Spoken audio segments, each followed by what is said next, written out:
शिकायतें तो बहुत है ज़िंदगी से, लेकिन फ़र्क सिर्फ़ इतना है कि कहें तो किससे कहें। ठीक यही हाल है हमारे इस पंचायत सहायक के जॉब का। ढेर सारी कंप्लेंट, ढेर सारी शिकायतें हैं और जिनको सुनने वाला कोई नहीं है। वन साइड वे है, कम्युनिकेशन का जो वे है ना वो वन साइड है। एक साइड से बस थ्रो हो रहा है।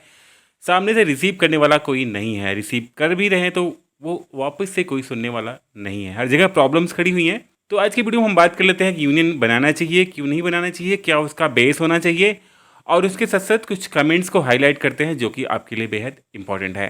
दोस्तों, फर्स्ट थिंग हम बात करें यूनियन बनाने की, तो यूनियन बनाने का मतलब है कि मान लीजिए आपने यूनियन बना लिया। आपके ब्लॉक के यूनियन हो गए, आपके ब्लॉक के यूनियन के साथ में आपके स्टेट के यूनियन हो गए, स्टेट के यूनियन के साथ में आपके जितने भी सारे लोग हैं सब एक्टिव हो जाएं तो अच्छी बात है। जैसे कि सफाई कर्मी का यूनियन है, रोजगार सेवक का यूनियन है, सब लोग यूनियन से काम करते हैं। उसमें क्या होता है कि उस यूनियन से एक बार काम करने में थोड़ी सी कि किस तरह से काम करनी है, किस तरह से कोई मीटिंग अटेंड करनी है, नहीं करनी है, क्या करनी है, वो एक अलग चीज़ है। लेकिन यूनियन बना करके प्रोटेस्ट करना, एक तरह से क्रांति लाना, वो सब चीज़ें थोड़ी सी अलग वे में जाती हैं। क्योंकि union banana that's a good, उसमें कोई दिक्कत नहीं है। आप बनाइए, गठन करिए, जो भी उचित लोग हैं उनको वहाँ पे रखिए आप, वो सारी चीज़ें फैक्ट हैं। लेकिन अगर आप यूनियन बनाने के बाद अगर आप प्रोटेस्ट करते हैं, सड़क पे उतरते हैं, तो फिर जाहिर सी बात है आपके लिए रिस्की होगा। कैसे होगा मैं आपको बात करता हूँ इसके बारे में। तो जैसा कि आप सभी जानते हैं कि अभी 6 से 7 महीने 8 महीने ही हो पा रहे हैं इस जॉब को करते हुए। इस जॉब को करने के साथ साथ अभी हमारा अनुबंध कुछ ही महीनों में, 3 से 4 महीनों में फिर से अपडेट होने वाला, रिन्यूअल होने वाला है।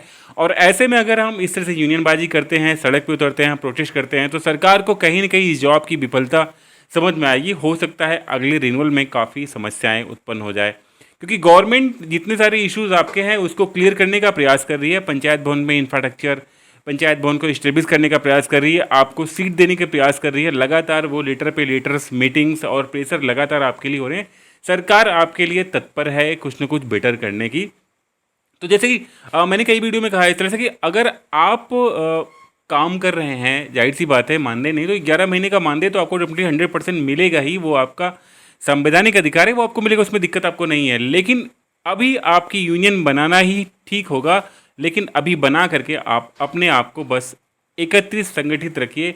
लेकिन किसी भी तरह का प्रोटेस्ट आपके लिए अभी हितकारी नहीं होगा। तो जैसे ही अगला रिन्यूअल होता है उसके बाद फिर जो भी करना होगा आपको, वो आपके डिसीजन है। जैसे सरकार की मंशा होगी, अपनी बात वहाँ तक पहुँचानी होगी, तो आप जो भी करेंगे वो चीज़ें अलग हैं। लेकिन अभी इस तरह के कोई प्रोटेस्ट या कोई नियम्स आपके लिए सही नहीं होंगे।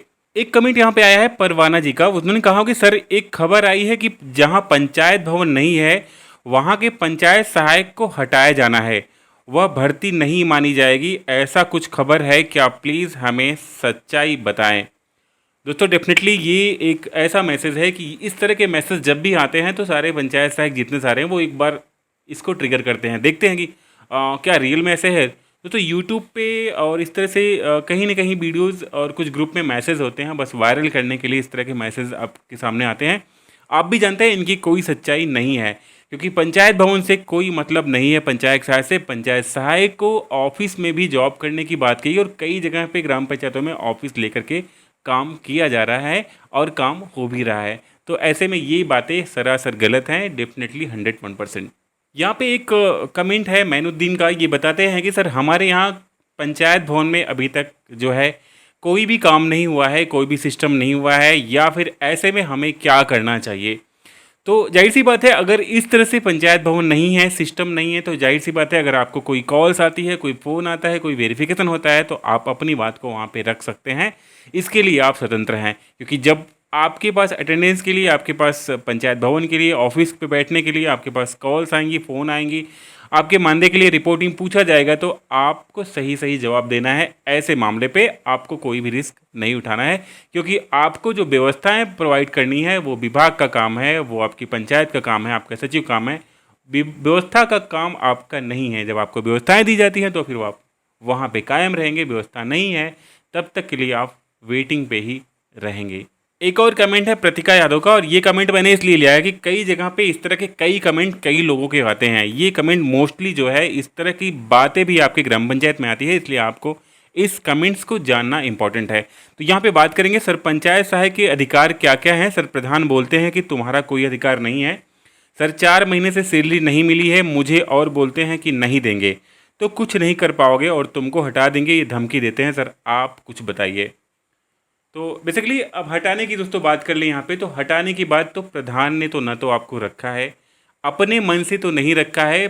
सरकार की गाइडलाइन, सरकार के नियम और सरकार के प्रेशर पे उन्होंने मानदेय दिया है, सरकार के कहने पे ही उन्होंने रखा हुआ है। तो जाहिर सी बात है सरकार ऐसे कुछ प्रावधान भी लाएगी जिससे कि आपका फिर से रिन्यूअल होगा, उसमें प्रधान भी कुछ नहीं कर पाएगा, क्योंकि सारे जो भी आपके चाहे मानदेय मिलना हो, चाहे आपके जो भी काम की हो, चाहे आपके पंचायत भवन पे इंफ्रास्ट्रक्चर की हो, सारे कुछ सरकार की गाइडलाइंस उस लेटर के बिहाफ पे ही ऐसा हुआ है। देखिए प्रधान गांव का मुखिया है, आपके समिति का अध्यक्ष है, सारी चीज़ें हैं, लेकिन उसके साथ में सरकार के एक एम्प्लॉइज लगाए गए हैं जिसे आप सेक्रेटरी सचिव कहते हैं। तो वो दोनों कोलैब होकर काम करते हैं। तो प्रधान अकेले ही हर विचार में स्वतंत्र नहीं है, वो सचिव जो लाइन डिपार्टमेंट से जुड़ा है वो भी चीज़ों को काफ़ी मायने रखता है, और वो अपने उस गाइडलाइन के हिसाब से, सरकार की मंशा के हिसाब से ही काम करेगा। जो कि पॉजिटिव है वो आपको नहीं निकाल पाएगा इस तरह से। जब तक आप कोई गलती नहीं करते हैं, पंचायत अगर आपको नोटिस नहीं देती है, नोटिस देने के बाद आप सुधरते नहीं हैं, तब तक कोई भी इस तरह से धमकी में आपको निकाल नहीं सकता है। आप निश्चिंत होकर के अपने काम को करें। तो दोस्तों ये रही आज की कुछ छोटी मोटी जानकारी। उम्मीद करता हूँ ये जानकारी आपको पसंद आई होगी। वीडियो अच्छी वीडियो लाइक करिएगा, चैनल पर नए हैं तो सब्सक्राइब जरूर करिएगा। जय हिंद, बाय दोस्तों।